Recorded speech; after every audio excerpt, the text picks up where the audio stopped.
Welcome back, y'all. So, day number 49. We are getting close. Tell you what, we got 41 days left. Just over halfway there. I tell you what, feeling pretty good, feeling a lot leaner. So, I think we're going to be able to hit this goal of getting pretty close to 15% body fat by the end of 90 days. But with that, today's leg day, it's core. So, we're going to go ahead and start off with the hack squat.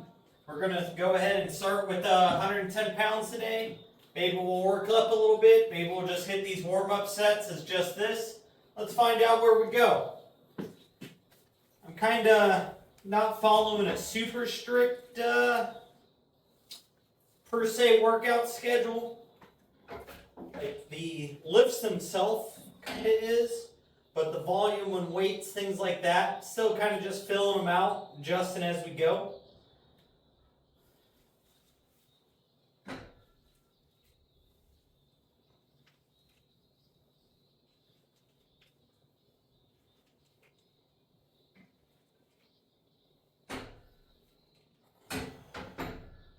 Whew.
All right, so 3 sets, hack squats, getting the legs warmed up. Did 110, 130, 160. Still felt pretty good at 160 pounds. Now we're going to go ahead and go into glute kickbacks. We're going to start with 20 pounds, go 30, and then 30 again. And I really have enjoyed doing these. Oddly enough, it's helped a lot with like my outer hip flexors and getting the glute minor and the glute medius, this upper chunk of your butt, to start firing and feel a little more stable and encompassed. And I feel like it's also helped with the squatting problem I was having where like my butt was tucking under myself at the bottom, called butt wink. I feel like this is the reason why I've been able to correct that issue I was having. And it's also taken care of a large part of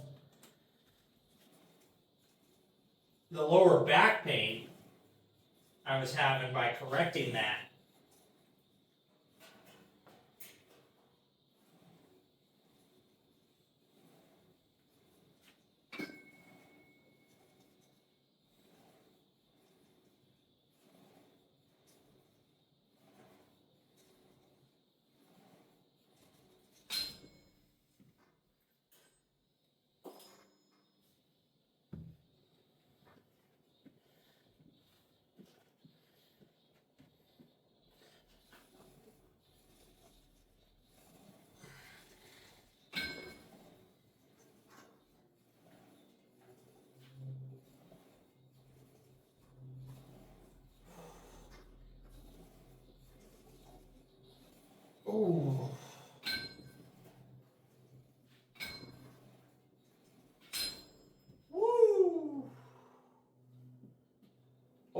boy. You can really feel that pump just coming in and that like burn in the muscle from the lactic acid buildup.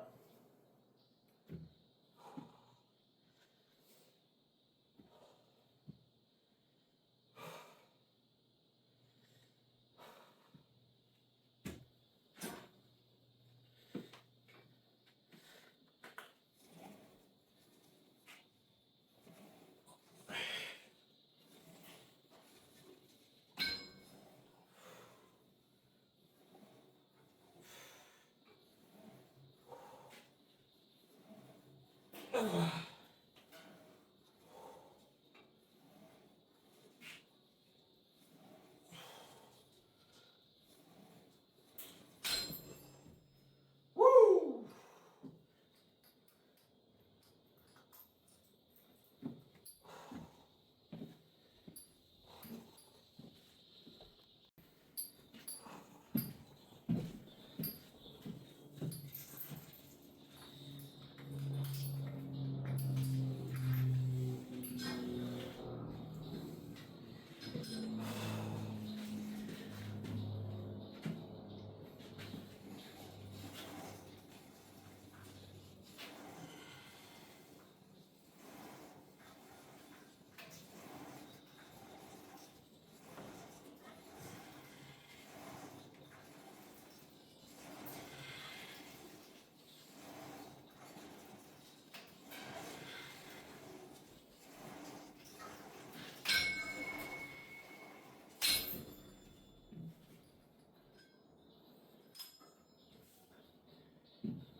All right, so our quads, our hams, our glutes, hips warmed up now. Now we got to go ahead and get our calves warmed up, get our ankles a little more loosened up and ready. So, to do that, we go ahead and move into calf raises now.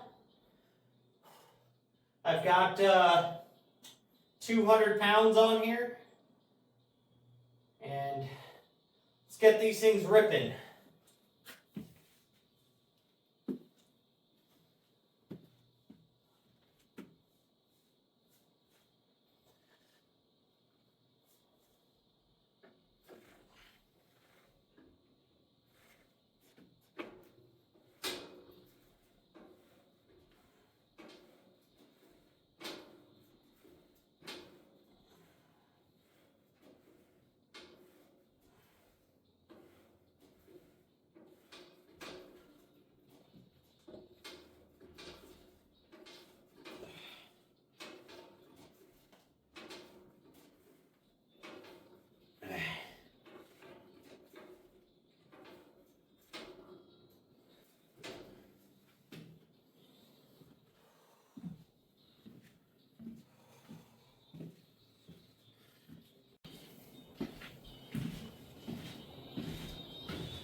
Alrighty, y'all. So, now that we're all nice and warmed up, everything feels ready to get under some squats and some load.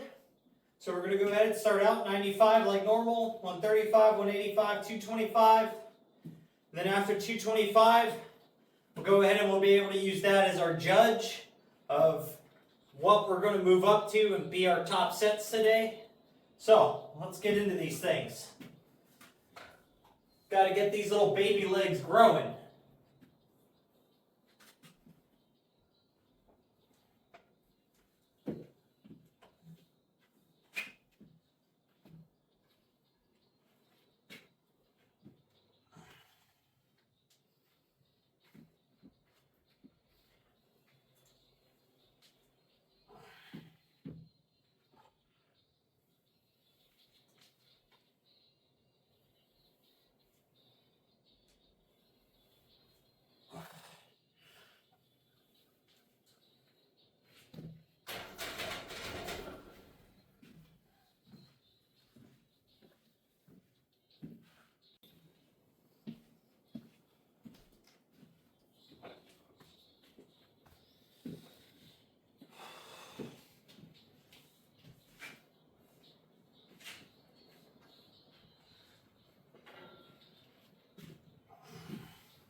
Alright, well, 225 felt good.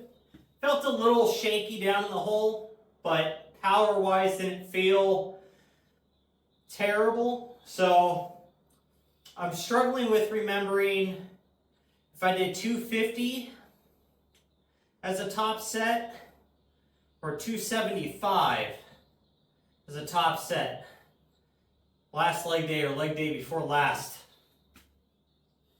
So, because I don't remember, I'm going to just shoot for 275.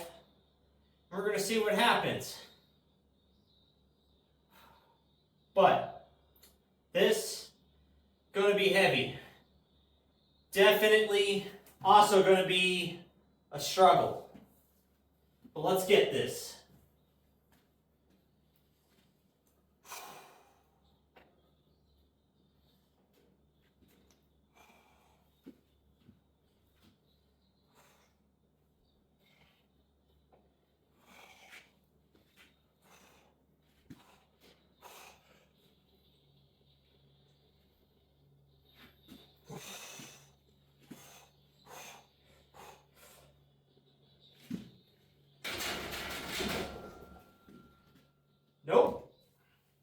can tell you right then and there, the walkout alone,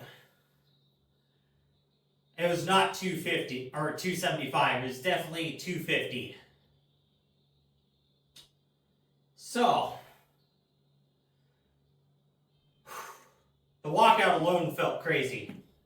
I haven't had 275 pounds on my back in, well, years.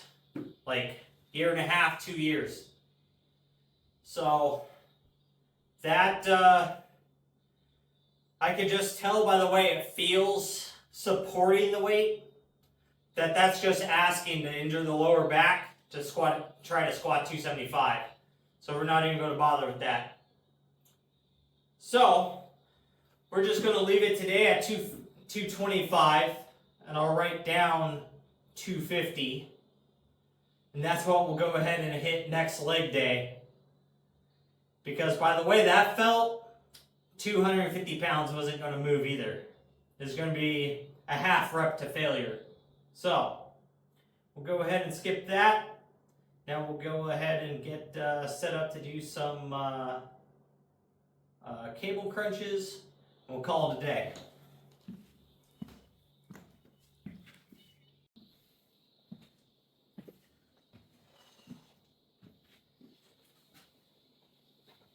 Well, so I guess today's topic should be, you should always be able to assess what your body's feeling and how it feels as you're putting it under load, and recognize when it's just not a good idea to go ahead and load it up any further, because it's going to let you know.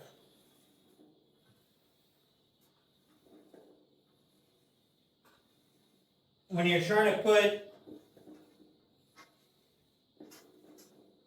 too much load on it,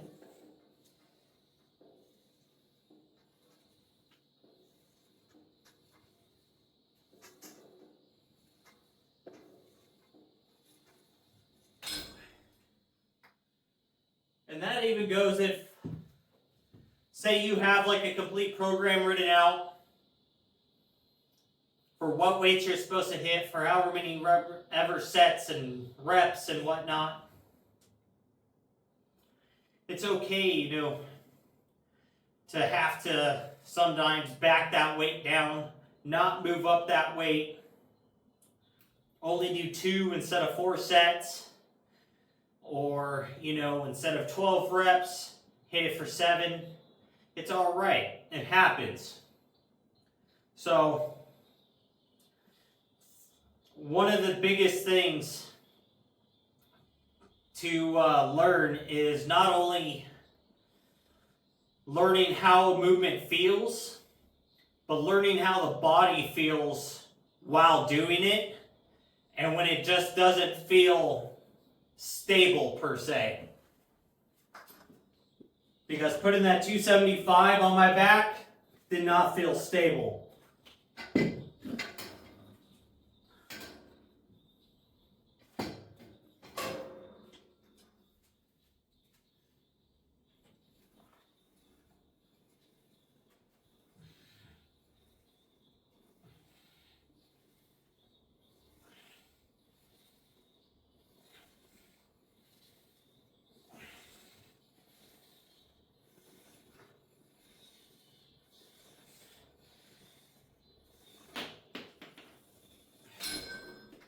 Basically for the most part,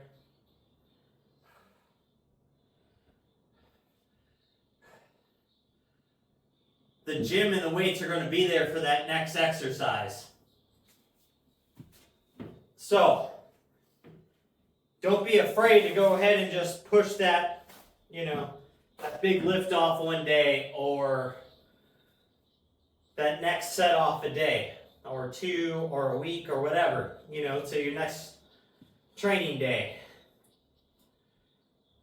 Because injuring yourself to push it harder will set you back months to years, versus hitting that next progression And just being smart, you might have to just set yourself back 1 or 2 training sessions to be able to make that jump. And that's where I think a lot of failures happen with not necessarily injuries, but also just failing on your progress, is attempting to hit your next goal too early, and then you get demotivated, and then you just feel like you're never going to hit it. So then you get that in your head and you just psych yourself out every single time. So it's going to be a good thing to just realize and accept, some days you got to feel it out and it's just not going to be that day. Or you're making too big of a jump. So I was trying to go 25 pounds there, apparently, because I did 250. So that type of jump just is not swinging for a squat, because it is my hardest movement for me to make consistent progress in. So we're just going to shoot for 250s as our top set and go on from there until we can rep it a few times. But with that, guys, that's it for today's leg and abs. So with that, make sure you're working towards a goal, getting your stuff done, and most of all, just don't be a lazy fuck.